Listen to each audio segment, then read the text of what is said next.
नमस्ते श्रोताओं, जय श्री कृष्ण। आज की कथा में हम जानते हैं कि भगवान परशुराम ने अपने शिष्य कर्ण को क्यों श्राप दिया था।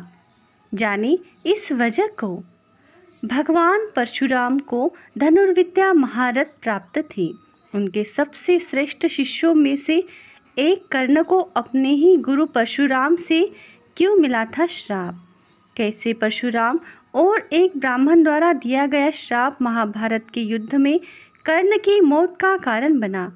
जानने के लिए यह कथा अंत तक जरूर सुने। सूर्यपुत्र कर्ण द्वापर युग के महान योद्धा में से एक थे, लेकिन उनको मिला श्राप उनकी मौत का कारण बन गया। कर्ण को जीवन काल में 2 श्राप मिले थे। उनको पहला श्राप उनके गुरु भगवान परशुराम ने ही दिया था, जबकि दूसरा श्राप उनको एक ब्राह्मण ने दिया था। भगवान परशुराम के बहुत से शिष्य रह चुके हैं, लेकिन कर्ण परशुराम के महान शिष्यों में से एक माने जाते थे। पौराणिक कथाओं के अनुसार कहा जाता है कि गुरु भगवान परशुराम के श्राप के कारण ही महाभारत युद्ध में कर्ण की मौत हुई थी।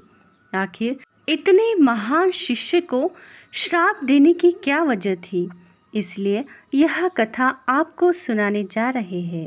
कर्ण को बचपन से ही धनुर्धर बनने की इच्छा थी, लेकिन सूत पुत्र होने के कारण कोई उन्हें शिक्षा नहीं देता था। जब वह धनुर्विद्या सीखने के लिए गुरु द्रोणाचार्य के पास गए थे, तो उन्होंने भी सूत पुत्र होने के कारण कर्ण को धनुर्विद्या देने से इनकार कर दिया।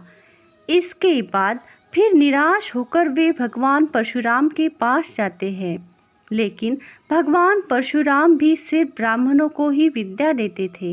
कर्ण किसी भी स्थिति में धनुर्विद्या सीखना चाहते थे, इसलिए उन्होंने भगवान परशुराम से झूठ बोला कि वो ब्राह्मण है। धनुर्विद्या सीखने की इच्छा के कारण कर्ण ने अपने सच को छुपा लिया, जिसके बाद परशुराम कर्ण को ब्राह्मण समझकर उसे शिक्षा देने लगते हैं। इसके बाद जो कुछ हुआ वह कर्ण के लिए बहुत भयंकर था।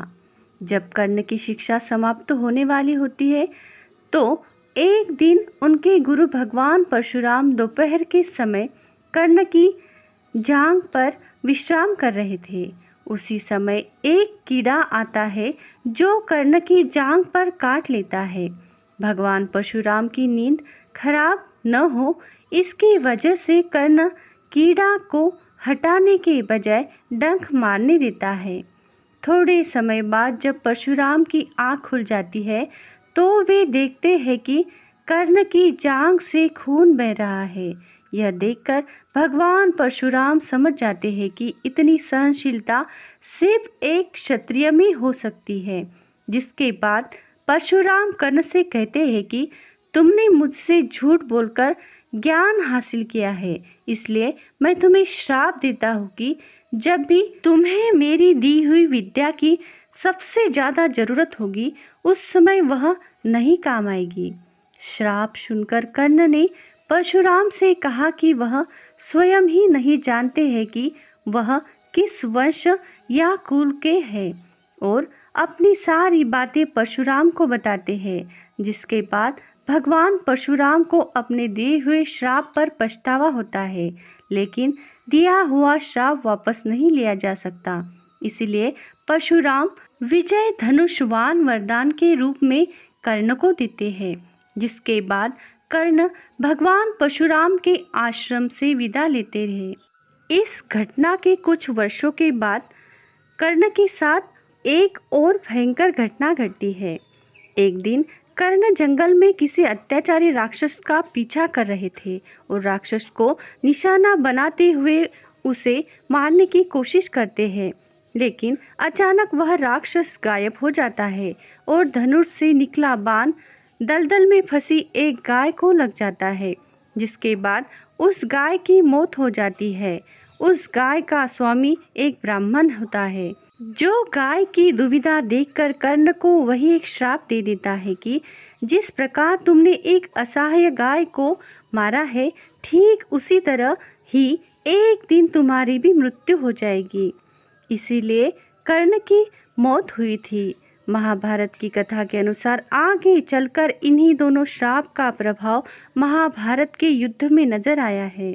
महाभारत युद्ध के दौरान कर्ण के रथ की पहिया दलदल में फंस जाता है और जब कर्ण पहिया निकालने के लिए रथ से उतरते हैं तो उसी समय अर्जुन बाण चला देता है, जिसके कारण कर्ण की भयंकर प्रकार से मौत हो जाती है।